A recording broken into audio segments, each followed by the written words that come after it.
Well, good afternoon. First off, I want to congratulate the Small Government Majority Party for breaking the record again for most bills filed in a session in the Senate, so we should give them congratulations on that. When we return on Monday, it will be March, and what we still don't know is what the federal cuts, these massive layoffs that are happening around the country and here in Missouri, are going to have, and cancellation of research grants will impact Missouri, both at Washington University and Missouri. And then, as you've seen today, there's been firings down at the Arch, which is one of our treasured national landmarks, and they're not sure how services are going to be there. We also have the World War I memorial in Kansas City.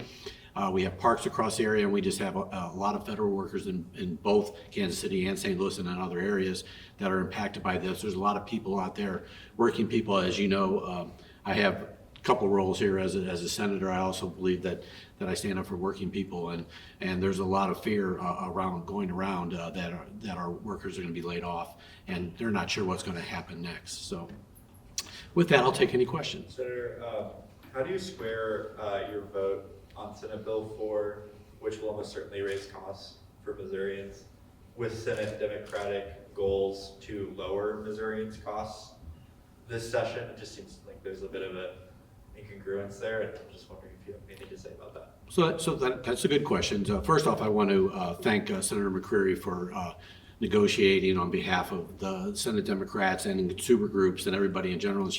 She got a lot of consumer protections in there, a lot of protections for lower income working families. Did a great job on that bill, and she should be commended for that, for sure.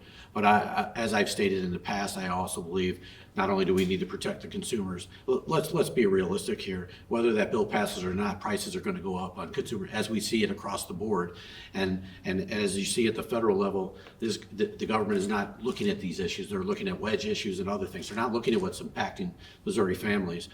So costs were going to go up in general anyway. We don't know if they're going to go up any more or not. You hear things that a lot like that a lot of times around here.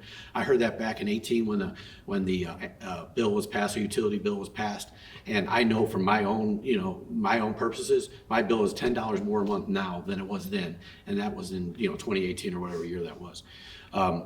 That being said, we're 28th here in manufacturing jobs and things, and I want to see more companies come here. I want to see economic development, which will help these exact same families that are having a hard time. And the jobs that we're talking about coming here are really well-paying jobs that will be able to support families. They'll have benefits and health insurance and all these other great things. So I think there's for me it was a balance of what we do. Sometimes every bill we look at, we have to balance, in my mind, I have to balance what's the good, the negative, and the bad, the negative and the positive, and go from there. Sometimes it's all negative, and sometimes it's all positive. But at the end of the day, I vote I also represent working people, and this will give them opportunities across the board. I fully believe that there are going to be several powerhouses built in the state within the next few years, definitely 2 on the western side of the state for sure, and then there's going to be a couple coming on our side of the state. Those are all jobs. Those are also data centers and some other things coming here, and we can have a debate on a lot of this stuff, but there's a lot of good paying jobs coming out of this. You have a bill to prohibit foreign corporations from acquiring residential real estate. Could you discuss? It's farmland. I think mine's farmland. Residential real estate. You introduced it with Joe Nicola. Oh, foreign corporation. Oh, no, go ahead, sorry. I mean, could you just discuss your motivations for that and why it's necessary? So what we have going on a lot in my area and in Senator Nicola's area, we had this discussion. I have areas of my Senate seat, and this is going on across the country, where these hedge fund corporations are coming in. I thought you were talking about the foreign ownership of farmland, but where we have these hedge fund corporations coming in from the coast and everywhere else, and they buy some of these properties. They're buying up on the tax rolls. They're buying them at the courthouse steps. I think there was a bill passed that they no longer have to do that. Now they can just go on the internet. And what they do is they turn these low income, a lot of the times this is our lower income housing or starter homes or whatever you would prefer to call these things, where there once was thriving communities, and now they've been bought up by these corporations, and then they rent them out, and then they're absentee landowners, and they don't keep the properties up.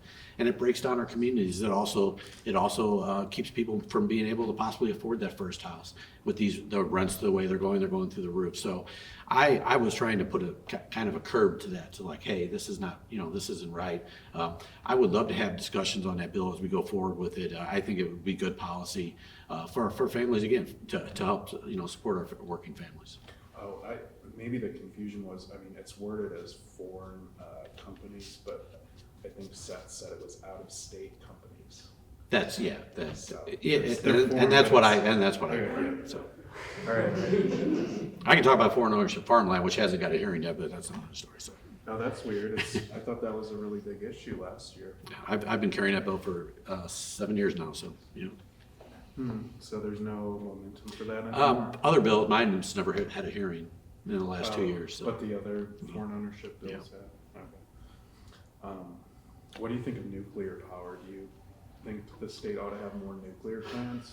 So, this will be kind of a long conversation. So when you think of nuclear power now, it is no longer like what you see at Callaway. They are talking like low medical grade medical waste, nuclear stuff, and they convert it into power. And it does. You don't have the waste a lot. There's a lot of that going on in the state of Washington. I gotta say, keep the R out of that.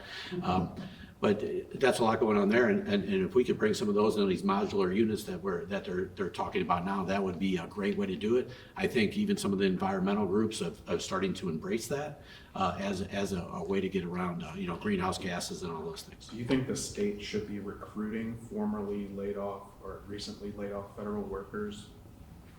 Well, first off, I don't know what they're going to recruit them with, because 45% of our budget comes from the federal government. So everything we talk about here is kind of like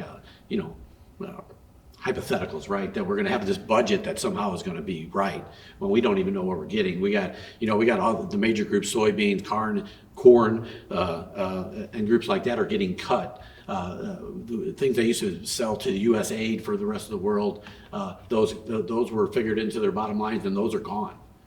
We have these tariffs coming on the 4th that are a problem. That's why I filed the bill today that I thought about as I woke up in the middle of the night last night.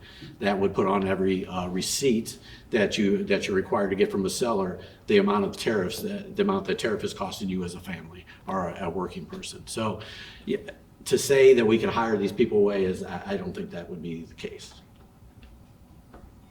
Thank you, Ron. Thanks.